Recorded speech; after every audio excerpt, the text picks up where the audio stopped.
Assalamualaikum warahmatullahi wabarakatuh. Perkenalkan, kami dari kelompok 4 yang terdiri dari Devi Puspitasari, Hilmi Fauziah, Naila Azmi, Retno Trihardianti, dan Tuning Rahayu. Kami akan mempresentasikan materi tentang hakikat pengkajian drama, unsur-unsur dan struktur teks drama. Selamat menyimak. Baik, pembahasan yang pertama yaitu hakikat pengkajian drama. Kajian umumnya menyaran kepada kegiatan penelaah atau penyelidikan untuk melakukan pengkajian terhadap karya fiksi drama, pada umumnya disertai oleh kerja analisis. Istilah analisis sendiri yaitu mengurai atas unsur-unsur pembentukannya yang berupa unsur-unsur intrinsiknya. Sebuah fiksi dibangun dari sejumlah unsur, dan setiap unsur akan saling berhubungan secara saling menentukan, yang kesemuanya itu akan menyebabkan fiksi menjadi sebuah karya yang bermakna. Di pihak lain, setiap unsur pembangun fiksi itu pun hanya akan bermakna jika ada kaitannya dengan keseluruhannya. Selanjutnya, tujuan kajian drama. Sebuah naskah drama dikaji setidaknya mempunyai dua tujuan. Yang pertama, kegiatan kajian drama dilakukan dalam rangka dipentaskan. Yang kedua, kajian drama dilakukan dalam kegiatan penyelidikan atau penelitian secara ilmiah demi kepentingan akademis. Pengertian drama. Kata drama berasal dari bahasa Yunani yang berarti action, gerak. Secara sederhana, drama adalah salah satu jenis karya seni yang berusaha mengungkapkan perihal kehidupan manusia melalui gerak atau action dan percakapan atau dialog. Sebagai karya sastra, drama mempunyai keunikan tersendiri. Ia diciptakan tidak untuk dibaca, tetapi untuk dipentaskan. Drama yang dipertunjukkan inilah yang sering disebut teater. Oleh karena itu, penulis drama tidak memiliki kebebasan sebagaimana penulis sastra, karena ia harus memikirkan kemungkinan-kemungkinan agar dapat dipentaskan. Di Indonesia, drama sering disebut sandiwara, lakon, atau tunnel. Konon, katanya istilah sandiwara diciptakan oleh Mangunegara. Di Yunani, drama bersifat ritual, diciptakan dan dipentaskan untuk menghormati dewa Dionysus. Balthazar Verhagen dalam bukunya Dramaturgi mengatakan bahwa drama adalah kesenian yang melukiskan sifat dan sikap manusia dengan gerak. Kata gerak mendapat tekanan khusus sebab hakikat drama adalah gerak. Selanjutnya, ciri-ciri drama tradisional.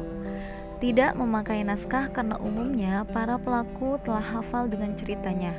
Lebih mengutamakan jalan cerita, dialog akan diserahkan sepenuhnya kepada kreativitas pemain. Gerak lebih cenderung berbentuk tarian. Cerita bersumber cerita rakyat atau cerita asing yang klasik. Tata rias dan tata busana bersifat spesifik, menggunakan musik tradisional, dan sutradara berperan sebagai pengatur cerita. Contoh drama tradisional adalah Serandul, Ketoprak, Calung, Lenong, Wayang Orang, Ludruk, Sitren, Legendarian, Langen, Mandra, Wanaran. Lalu ada ciri-ciri drama modern. Ciri-ciri drama modern menggunakan naskah. Dialog telah diatur dalam naskah, mementingkan jalan cerita dan unsur liternya. Gerak-gerik menirukan tingkah laku manusia, sumber cerita dari kehidupan manusia, dan segala problematikanya seperti materi yang diangkat ke dalam prosa fiksi. Musik telah terpengaruh musik modern. Sutradara bertindak sebagai pengatur laku. Sebagai contoh, Manusia Baru karya Sanusi Pene, Genderang Bratayuda karya Sri Murtono, Domba-Domba Revolusi karya Soelarto.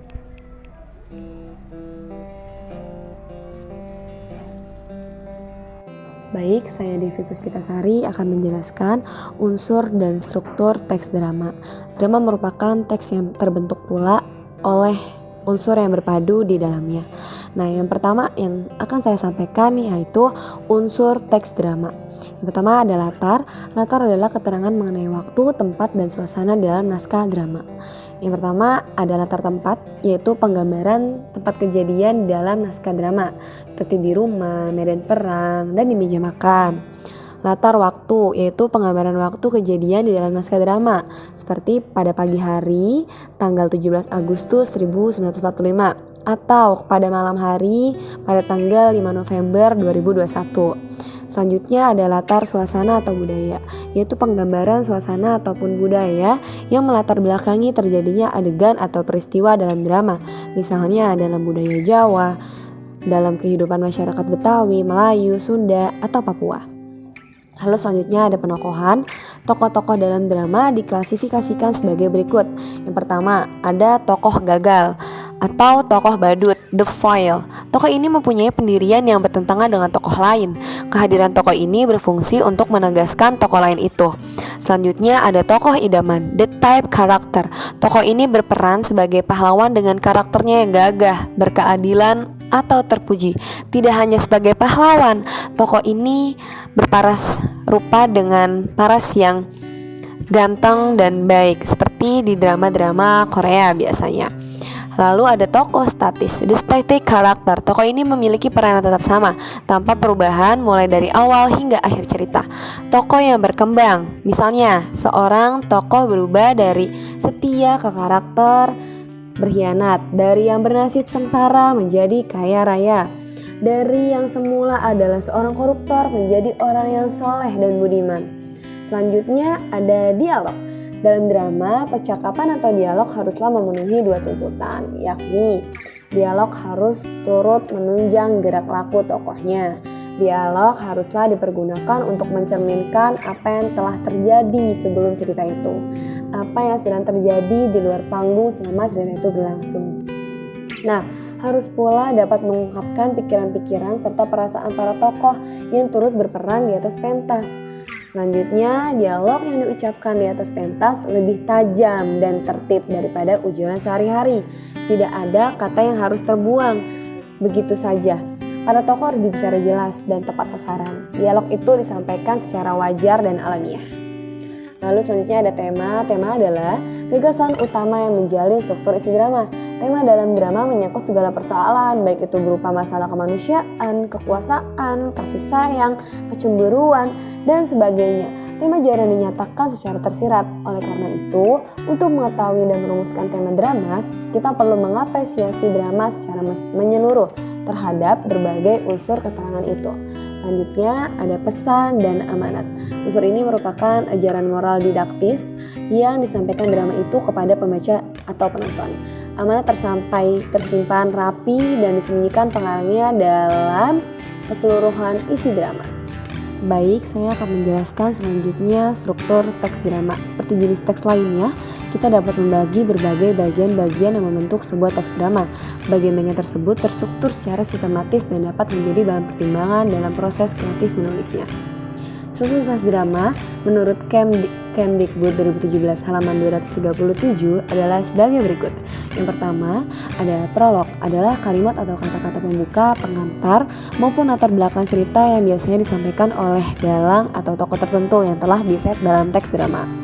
Selanjutnya ada orientasi, merupakan pengenalan dan pengaturan aksi dan tempat yang meliputi pengenalan tokoh, menyatakan situasi dan cerita, hingga permulaan dan mengajukan konflik yang akan terjadi dalam kisah yang dibawakan dalam drama. Lalu ada komplikasi atau disebut juga sebagai bagian tengah cerita yang mulai mengembangkan konflik. Pada bagian ini tokoh utama akan menemukan berbagai rintangan antara ia dan tujuan atau keinginannya. Tokoh juga kerap mengalami berbagai kesalahpahaman dalam perjuangannya untuk menghadapi berbagai rintangan tersebut. Selanjutnya ada resolusi, denouement, yakni penyelesaian dari komplikasi atau berbagai rintangan yang menghalangi tokoh utama. Bagian ini harus muncul secara logis dan sesuai dengan berbagai komplikasi atau klimaks. Puncak konflik yang menyekat komplikasi dalam resolusi itu adalah klimaks yang sebelumnya telah dihadirkan. Lalu selanjutnya ada epilog.